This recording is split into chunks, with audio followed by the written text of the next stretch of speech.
Welcome to the Growth Pod. Today on the podcast, we have Jeremy Shapiro, who has been helping entrepreneurs discover the core strengths in themselves and their businesses and realize their true potential, combining passion and expertise to grow their businesses and attain the freedom they deserve. Jeremy, welcome to the podcast. Thanks so much for inviting me on. This is great. I'm very excited. Today, we're going to chat about one of my favorite topics, which is masterminds, and you're going to be sharing the power of masterminds for business growth. But before we start, can you share a little bit about how masterminds play into a growth strategy? Yeah. So I've found there's, typically three big categories of knowledge, and folks coming into a mastermind room, whether for the first time as a guest or as a long-standing member, bring in two of those. The first is the stuff you know, right? I call this your superpower, the stuff you're really good at that you find easy and others find challenging. So this might be your best sales strategies, your best marketing strategies, whatever, right? There's stuff you're really good at. Those are the things that you know. The second thing people usually bring into the room, especially when they're finding a mastermind group, is the big question, the thing they know they don't know. But when you don't know something and you have a question, you can find books, take courses, seek out experts, coaches, mentors, and all those things, right? So people usually come into the room with that. But the real value, all the big pivots, all the big new business launches, new sales channels, the growth, all the big ahas are really in the biggest category, and that's the third one. That's the category of knowledge of the things you didn't know you didn't know. I think that's so important. And I love your story about the things that you didn't know you didn't know. I'll bring in a story of my own, which is I just invested in a LinkedIn course that has this group coaching element. And while it's not a mastermind, those group sessions are structured sort of like one. And it's so crazy because I like to tout myself as a little bit of a LinkedIn like power user. That's where all of my business comes from. And sitting in that group, there's all these other people who have used LinkedIn in different ways to grow their business. And I'm like, I know nothing about LinkedIn. And so Right? just exactly what you said, like you don't know what you don't know. And so that's why I'm so excited for our conversation today. I want to take it back one step though. Where did the concept of the mastermind come from, and how do you see it being used or misused today? Oh my goodness. I love that latter part of your question. But for the former, in terms of like the history on this, the idea of masterminding or a mastermind group really dates back to the 30s. Napoleon Hill put out his most famous book, Think and Grow Rich. In that, there's a chapter called The Power of the Mastermind. And that's where this sort of idea is introduced. In a nutshell, in modern day terms, almost a century later now, right? The idea is that when you get two or more minds or people together in the room at the same time, you get the creation of this third mastermind. And for those of us, our listeners who've not been in a group like that before, think about when you've been brainstorming an idea or trying to solve a problem. The difference between doing that on your own versus working with someone else is dramatically different. Because when you're, improving or rapping with someone else and working and developing an idea, right? It's not just the summation of your idea plus their ideas equals a better idea. It's actually that conversation that's going on and the interplay that happens as you riff on each other and you develop the new, better solution or idea. In a mastermind setting, the idea is you have like-minded folks working together in harmony towards some common goal, and they're able to help and support each other, unblock each other, and really be there as that community of people who get it. So fast forward to modern day here and how we use this. We run mastermind groups that meet for a full day, where you really dedicate that time to working on your business. Each person has a dedicated hot seat, and they're sharing what's going on in their business in terms of what's working well, what's not working well, and where they need help. And what I find interesting, going back to those areas of knowledge we talked about before, we're business owners, right? We're entrepreneurs. We've had to forge our own way and find our own way. So we know a lot. But when everyone's sharing what they know, that's where you realize the knowledge gaps in your business and in your life. And you get exposure to what other folks are doing in their business. And this is not just like a one-way presentation, right? This is an interactive conversation. So as people are sharing strategies that are working or not working, you get to ask the question about like, what vendor did you use for that? Or, how did you know that was the company to go with or the solution that was not going to work and so on. And so you get those answers from all these other folks, almost like running virtual experiments in their business. And you get the benefit of all their hard work, investment, time, and money. And you get to see sort of those shortcuts and those best practices and best tactics. I think that's really key, right? You maybe could look at a mastermind, having not participated in one, and think, if everybody's kind of around the same stage that I am in my business, I don't really see how that's going to benefit me. I want somebody who's taken that next step. But like you said, there's different problems that everybody is facing, and some you've already solved, and some they've already solved. And so you can come together, and that wealth of knowledge of everybody's experimentation and trial and error is coming together in one place. With that in mind, I want to focus on the types of masterminds that are available. I think that when you think of a typical mastermind, everybody's vision of that might look a little bit different. So, tell us a little bit more about the different types of masterminds and maybe some of the pros and cons of each. Sure. So I've been a participant in mastermind groups for decades, and there's a ton of different formats that I've seen over the years. Right. On one end of the spectrum, we have what I call like your destination mastermind groups. These usually meet 2, maybe 3 times a year. You're usually writing a 5 to 6 figure check every year just to participate in these groups, and you're typically meeting for 2ish days at a time. Right. Add on travel time and other activities and such. You're out of office for about a week. The value in those can be huge. I know for myself, when I've been in those kinds of groups, I've not always gotten what I was looking for when I first joined the group, but the value I got was what I didn't know I was looking for. Lifelong connections, people whose phone calls I take when I see them come in on the phone, new multi-million dollar businesses that were launched just from conversations in the room and so forth. Those can be tremendously valuable. The downsides are, one obviously is budget. Secondly is time. But really, I find one of the biggest draws to that kind of group is the meeting frequency, right? When you're meeting 2 to 3 times a year, if you're missing one of those meetings, my goodness, that's an expensive meeting to miss. And in a 6 to 9 month time period, you could have sold a business, launched the new one, launched entirely new products, change your sales channels. You can have an entirely different business when you come on back, right? So that meeting frequency is just a little too infrequent. On the flip side, we have what I call like your, coffee shop accountability groups. You might meet up with some other folks at the coffee shop once a week or hop on a Zoom call for like, 30, 60 minutes. And you don't really get a chance to dive deep into what's going on in everyone's business. These groups can be like free to maybe like, $100 a month. There's not a whole lot of skin in the game. And the result of that is a few things. One, oftentimes folks just don't show up because many things can be more important than that recurring scheduled meeting that you can just get to next week, right? Two is the caliber of who is in that, sort of like the country club model, is if anyone can be in the group, then you're sort of connecting with anyone, right? But really, one of the bigger draws I see is that, again, that meeting frequency of meeting once a week, there's not always time to implement the big things you want to commit to getting done in your business in that short a period of time. So that meeting frequency can almost be a little too much. And like I mentioned, you can't really dive deep. That's where I found really the sweet spot. And that what I love the most is the once a month cadence, taking one day to focus and work on the business. That gives you enough time to really deep dive into each member's business, what's really going on. It allows for the interactivity between members. And like what you were touching on earlier, when you're around folks who are on the same journey as you are, but they're going about it a different way, there's so much you can learn from that. And over that 1 month period, everyone's made real progress in their entrepreneurial journey. And so this is where folks are sharing, for example, the success they're seeing in their sales channels that might not be sales channels you're using at all. And this might be where you're seeing someone who's seeing, growth or challenges on the HR side of things that you might not have encountered yet because that's not how you're growing your business, and so on. I love that. I think that you mentioned something really key, which is that you can join a mastermind, and you mentioned it for the high ticket mastermind, but I'm sure that this happens in any type of mastermind, which is you join and you're not getting what you thought you would get out of it. Instead, you're getting this other super beneficial thing out of it, but sometimes you maybe won't realize that until later on. So, I have two follow up questions. We'll start with the first one, which is if you join a mastermind and you're not getting what you thought you'd get out of it, how can you make the most of that situation?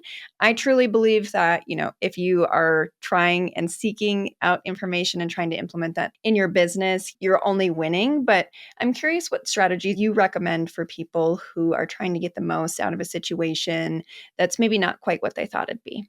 There's a strategy that I use, when I go to conferences, when I read a book, when I take a course, right, and when I attend masterminds. And this is something when I facilitate groups, I make really present for our members and guests at the start of each meeting. and I've got a slide with a nice big gold nugget on it. And the idea is to activate your reticular activating system. This is the part of your brain that when you tell it what to look out for, it does a better job at finding. So for each member's hot seat, I'm asking everyone to look out for the golden nugget in their presentation. What is the one thing you can take away? And if you only learn one thing from each other person's hot seat, you're walking out with a ton of new ideas, new lessons learned, and new inspiration, right? And even if you struggle and can't find a gold nugget from that one other person, you're still left with a handful of gold nuggets. The reality is you usually have a bunch of gold nuggets you take away. We've all been to conferences before where some of the speakers, you're just not getting a whole lot from. But you don't need to get value from every word of every page of every book, right? So long as you're getting something from it, there's value. I don't know if you've had this experience. I know it happens to me a lot. You read a book, you get some value from it, and like years later, you come back and read it again.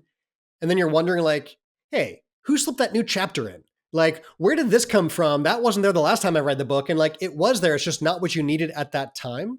So the value is there. If we go looking for it, we will find the value from each person's presentation and each person over the course of time. So be looking for that value. It is there. I think that's so important, and I love just how you're taking that experience that probably a lot of people who are listening to this have had in their life where they find a new piece of information in a book, but it wasn't the right information at that time. And so I think that applying that same concept to a mastermind is key. And also, I love what you said about focusing on trying to find that golden nugget that can be the thing that takes you to their next step.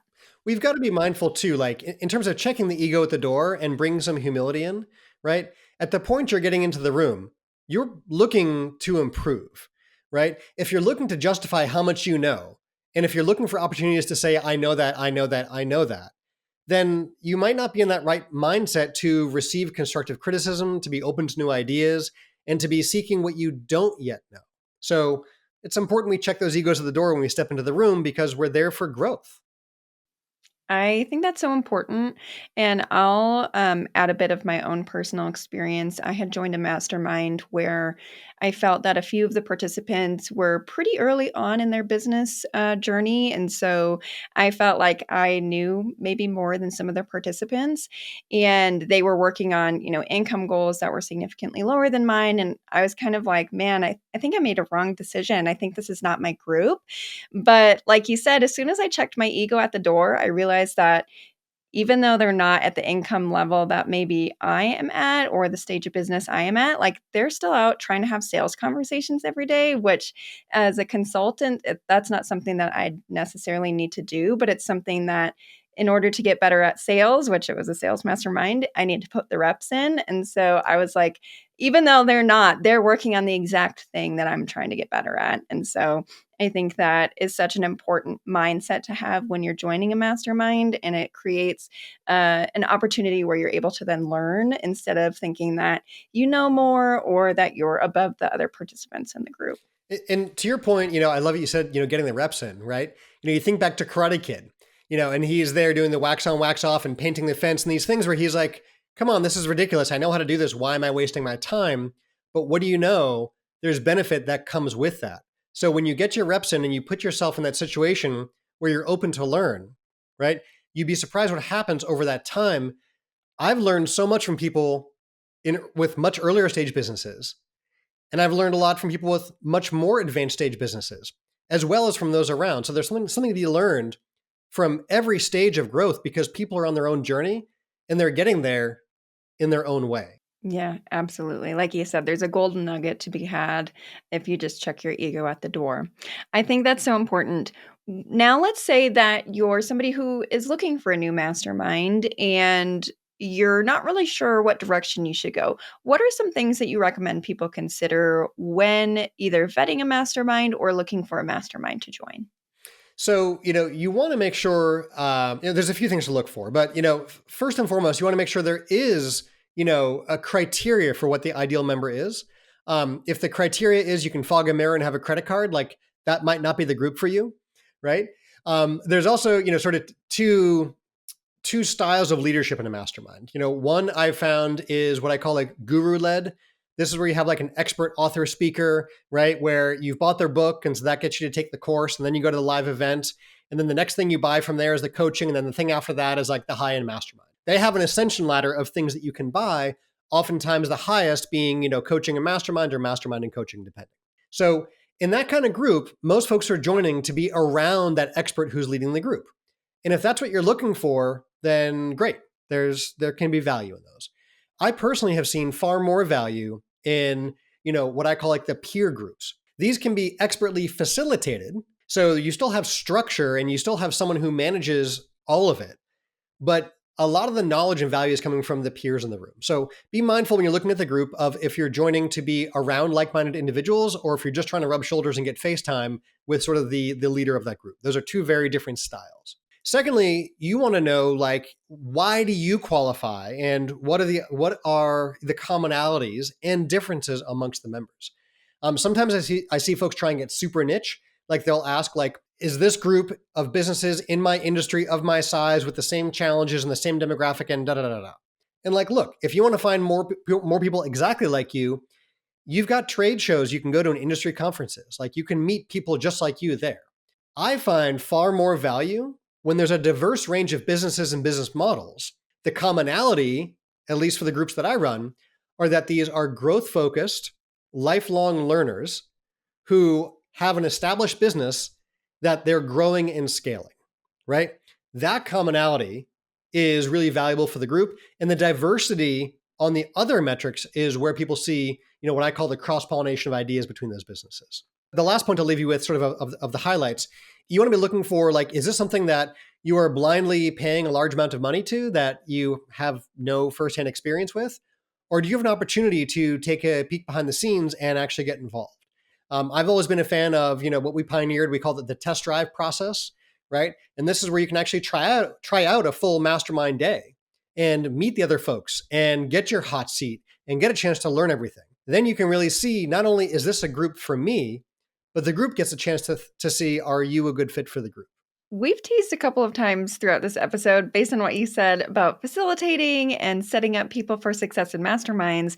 And I think that brings up a great segue into what you're working on and what's next for you. I didn't get to talk about it much in your intro. So maybe you also want to preface that with the work that you do and then what's next for you. Sure. So, like I mentioned, I've been a participant in mastermind groups for, well over 2 decades. And for almost 2 decades now, I've actually been facilitating mastermind groups. And so what that means is, it's one thing to just to show up to a group and have a valuable day of working on your business.